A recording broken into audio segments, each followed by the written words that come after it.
Hello student, नमस्कार।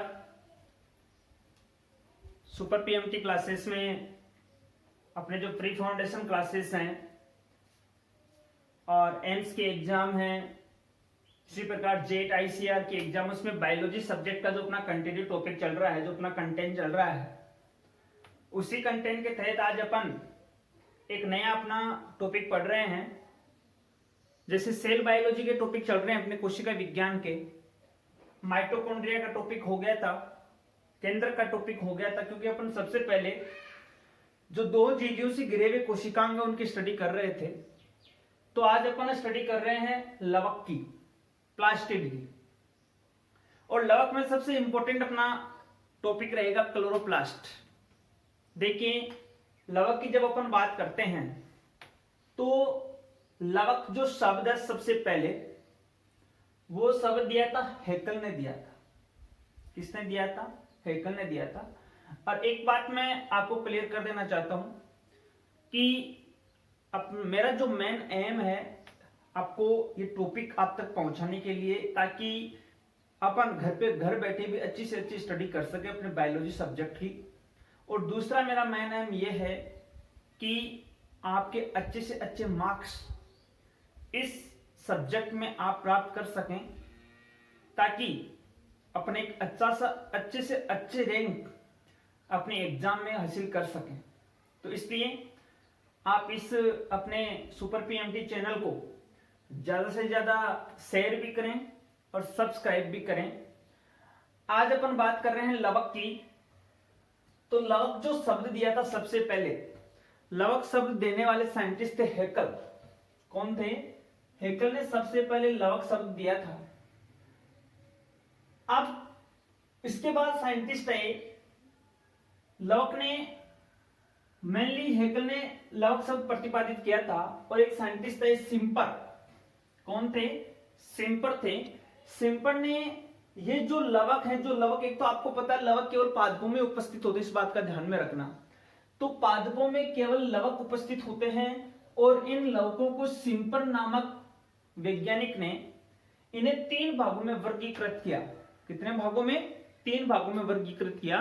एक वर्णी लवक यानी क्रोमोप्लास्ट, एक अवर्णी लवक यानी ल्यूकोप्लास्ट, और एक हरित लवक यानी क्लोरोप्लास्ट। तो 3 पार्ट्स में इसको वर्गीकृत किया गया सिम्पर महोदय के द्वारा।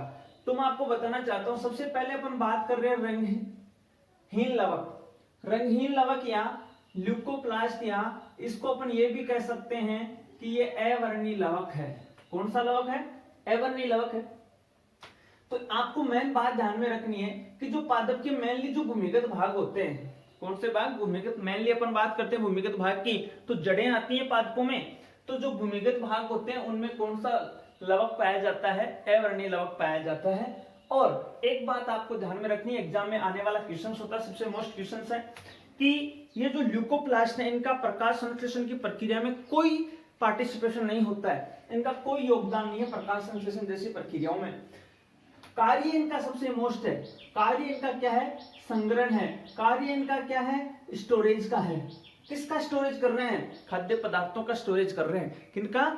खाद्य पदार्थों का स्टोरेज कर रहे हैं। अब खाद्य पदार्थों के स्टोर के आधार पे, यानी कौन कौन सा खाद्य पदार्थ स्टोर करते हैं, उसके आधार पर भी अपन मेनली जो अपना ल्यूकोप्लास्ट है उसको अपन 3 पार्ट्स में डिवाइड करते हैं। कितने पार्ट्स में? 3 पार्ट्स में। फर्स्ट है एमाइलोप्लास्ट। फर्स्ट कौन सा है? एमाइलोप्लास्ट है। सेकंड है इलियोप्लास्ट और थर्ड है प्रोटीनोप्लास्ट। देखिए, जैसा टाइप है उसी के नाम के अकॉर्डिंग ही जो इनका फूड स्टोर पार्ट है उसको स्टोर करेंगे। जैसे एमाइलो है, एमाइलो मींस एमाइलेज। एमाइलेज मींस अपन क्या बोलते थे? स्टार्च। यानी ये जो ल्यूकोप्लास्ट है, कौन से? एमाइलोप्लास्ट, ये स्टार्च का क्या करते हैं? संग्रहण करते हैं। किसका संग्रहण करते हैं? स्टार्च का करते हैं। और इलियो, इलियो का आप ऐसे ध्यान रखना, ऑयल। इलियो मींस ऑयल, और ऑयल क्या होता है? तेल होता है। और तेल कहां से? वसा में। तेल क्या है? वसा है। तो इसका मतलब ये किसका संग्रहण करते हैं? वसा का संग्रहण करते हैं। और थर्ड आता है प्रोटीनो, मतलब किसका संग्रहण हो गया? प्रोटीन का संग्रहण हो गया। इसका मतलब इनको अपन ने क्या कह दिया? प्रोटीनोप्लास्ट कर दिया। एग्जाम्पल की मैं बात करता हूं तो स्टार्च का संग्रहण, क्योंकि आलू होता है, आलू में सबसे ज्यादा स्टार्च प्रेजेंट होता है। तो आलू का कंद किसका बेस्ट एग्जांपल है? स्टार्च संग्रहण में मतलब एमाइलोप्लास्ट का है। और सेकंड में बात करता हूं अरंडी का बीज। अरंडी का बीज होता है वो मुख्य रूप से इलियोप्लास्ट का बेस्ट एग्जांपल है। और मक्का है, मेज है, वो प्रोटीन संग्रहण मतलब प्रोटीनोप्लास्ट का क्या सबसे बेस्ट एग्जांपल है। अब मैं आपको आगे बता देना चाहता हूं, ये अपना था ल्यूकोप्लास्ट। ल्यूकोप्लास्ट के बाद अपना नेक्स्ट आता है क्रोमोप्लास्ट। कौन सा आता है? क्रोमोप्लास्ट आता है। इंग्लिश का वर्ड भी आपको बहुत ज्यादा ध्यान में रखना है इसका। रंगीन लवक, आपने देखा होगा मेनली फ्रूट्स होते हैं, फ्रूट्स की जो बीथी होती है वो बीथी हर एक की अलग अलग कलर की होती है। जैसे ऑरेंज कलर, ऑरेंज की कलर अलग हो गया, एप्पल का कलर अलग हो गया। इसी प्रकार अपन देखते हैं कि जो लेमन है उनका कलर क्या हो गया? अलग हो गया। तो हर एक फ्रूट्स का और हर एक फ्लावर का, आपने फ्लावर के जो दल देखे हैं, उन जो पंखुड़ियां होती हैं उनका कलर अलग अलग होता है। कईयों का आपने देखा होगा गुलाबी हो गया, जैसे गुलाब है, कईयों का लाल कलर हो गया, कईयों का पीला कलर हो गया, कईयों का बैंगनी कलर हो गया, नीला कलर हो गया। तो सब में उन दलों का कलर क्या है? अलग अलग है। तो उन कलर के लिए या फ्रूट्स के अलग अलग रंग के लिए जो उत्तरदायी लवक है वो लवक कौन सा है? रंगीन लवक है, यानी क्रोमोप्लास्ट। ठीक है, इसमें देखिए एक तो पादप के हरे रंग को छोड़कर अन्य सभी रंग प्रदान करता है कौन? रंगीन लवक मतलब क्रोमोप्लास्ट, या मैं इसको क्या बोल सकता हूं? वर्णी लवक। कौन सा लवक हो गया? वर्णी लवक हो गया। पुष्पों व फलों को रंग प्रदान करने में, यानी जो मेनली फ्लावर हैं और जो पुष्प हैं, मेनली पुष्प फ्रूट्स की अपन देखते हैं कि जो बीथी होती है, कोशिका बीथी, वो अलग अलग रंग की होती है। तो उसका मतलब उसके लिए उत्तरदायी कौन सा है? रंगीन लवक है, यानी वर्णी लवक है। अब देखिए एक बात मैं और बता देना चाहता हूं, थर्ड है हरित लवक। इंपोर्टेंट बात अपन को हरित लवक की करनी है। हरित लवक को अपन क्या बोल देते हैं? क्लोरोप्लास्ट बोलते हैं। क्या बोलते हैं? क्लोरोप्लास्ट बोलते हैं। हरे रंग का लवक है और पत्तियों में उपस्थित होता है। मेनली ऐसी बात नहीं है तने में नहीं होता, तने में भी होते हैं। मेनली आपने देखा होगा कि जो एक बीजपत्र हैं, जो मोनोकोट प्लांट्स हैं, उनमें भी उनके जो तने होते हैं, स्टेम होते हैं, वो क्या होते हैं?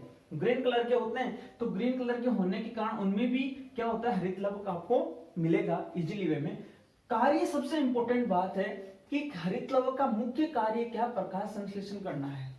अब प्रकाश संश्लेषण मतलब फोटोसिंथेसिस क्या है? मतलब सूर्य के प्रकाश की उपस्थिति में आपने पढ़ा है पीछे कक्षा में, आगे टॉपिक आएगा, अपन दोबारा इसकी स्टडी कर लेंगे डीपली, कि सूर्य के प्रकाश की उपस्थिति में परागहरित यानी क्लोरोफिल की उपस्थिति में हरे पौधों के द्वारा भोज्य पदार्थों के निर्माण की प्रक्रिया क्या कहलाती है? प्रकाश संश्लेषण कहलाती है। ये पढ़ा अपन ने। अब देखना यहाँ पे सबसे इंपोर्टेंट कार्य क्या है? प्रकाश संश्लेषण है, फोटोसिंथेसिस है। अब यहाँ मैं एक छोटा सा आपको बैक लेके चलता हूँ। अपन ने 3 पढ़े हैं,